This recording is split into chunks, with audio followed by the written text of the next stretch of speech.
Comedian Kunal Kamra पर चर्चा खत्म होने का नाम ही नहीं ले रही है। उनके तंज से कुछ लोग इतने बौखला गए हैं कि वे न केवल कुणाल कामरा को धमकियां दे रहे हैं, उनके खिलाफ सम्मन पर सामान भेज रहे हैं, बल्कि आम लोगों को भी अपनी नफरत की आग में लपेट रहे हैं। इस बार उनके निशाने पर एक आम बैंकर है। महाराष्ट्र के उप मुख्यमंत्री एकनाथ शिंदे को गद्दार कहने का विवाद अब इतना बढ़ गया है कि मुंबई पुलिस की जांच की आंच उन लोगों तक पहुंच रही है जो कुणाल कामरा के शो में केवल बतौर दर्शक पहुंचे थे। ताजा शिकार बने हैं नवी मुंबई के खारघर में रहने वाले 46 साल के एक बैंकर, जिन्हें अपनी 17 दिन की छुट्टी बीच में छोड़कर मुंबई लौटना पड़ा। वजह, मुंबई पुलिस का एक नोटिस। मुंबई पुलिस इस बात पर आमदा थी कि वे कुणाल कामरा मामले में जांच में शामिल हों। दरअसल ये पूरा मामला शुरू हुआ कुणाल कामरा के एक स्टैंड अप शो से। ये शो मुंबई के खार इलाके में हैबिटेट स्टूडियो में हुआ। इस शो में कुणाल ने अपने नए वीडियो नया भारत में महाराष्ट्र के उप मुख्यमंत्री एकनाथ शिंदे पर तंज कसा। उन्होंने फिल्म दिल तो पागल है के गाने की पैरोडी बनाई और शिंदे के शिवसेना से अलग होने और उनकी सियासी पारी पर चुटकी ली। इस दौरान गद्दार शब्द का जिक्र आया, जिसे सुनकर शिंदे के समर्थकों का गुस्सा भड़क गया। नतीजा यह हुआ कि कुछ लोगों ने हैबिटेट स्टूडियो पर हमला कर दिया और वहां तोड़फोड़ मचाई। इस घटना के बाद पुलिस हरकत में आई और कुणाल कामरा के खिलाफ जांच शुरू हो गई। दिक्कत यह है कि इस जांच का दायरा अब सिर्फ कुणाल तक सीमित नहीं रहा। मुंबई पुलिस ने इस मामले में कई लोगों को निशाने पर लिया, जिनमें इन बैंकर को भी शामिल होना पड़ा। यह बैंकर अपनी पत्नी और 2 बच्चों के साथ केरल और तमिलनाडु की 17 दिन की छुट्टी पर गया था।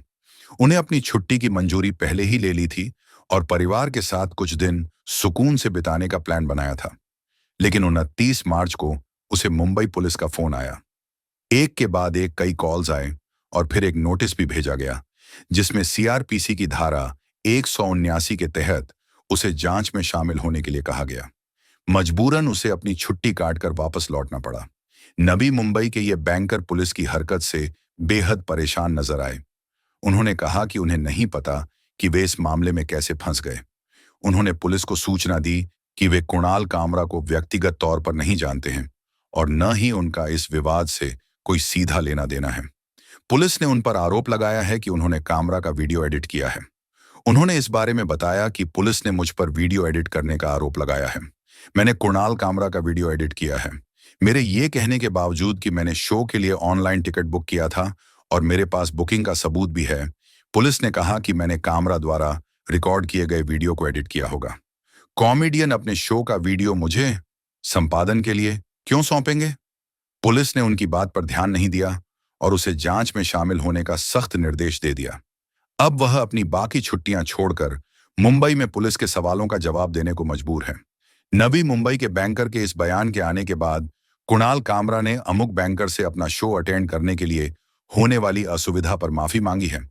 साथ ही उन्होंने कहा है कि आप भारत में कहीं भी घूमने जाना चाहते हैं तो मैं आपकी छुट्टी की योजना मेरे ऊपर रही।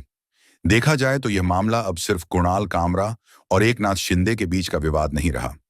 यह सवाल उठाता है कि क्या एक कॉमेडियन का मजाक इतना बड़ा मुद्दा बन सकता है कि आम लोगों की जिंदगी पर असर डाले? मुंबई पुलिस की इस कार्रवाई पर कई लोग सवाल उठा रहे हैं। क्या यह जांच जरूरी थी? क्या इसके लिए टैक्स पेयर्स का पैसा और पुलिस का वक्त खर्च करना सही है? बैंकर की छुट्टी का अचानक छिन जाना इस कहानी का सिर्फ एक हिस्सा है, लेकिन यह दिखाता है कि इस विवाद की आंच कितनी दूर तक फैल रही है। कुणाल कामरा का मजाक अब हंसी की बात नहीं रहा। यह राजनैतिक बौखलाहट की अलग कहानी है।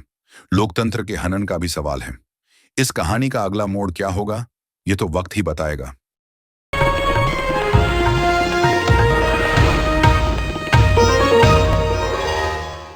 Copyright disclaimer under Section 107 of the Copyright Act 1976. Allowance is made for fair use for purposes such as criticism, comment, news reporting, scholarship, and research. Fair use is a use permitted by copyright statute that might otherwise be infringing.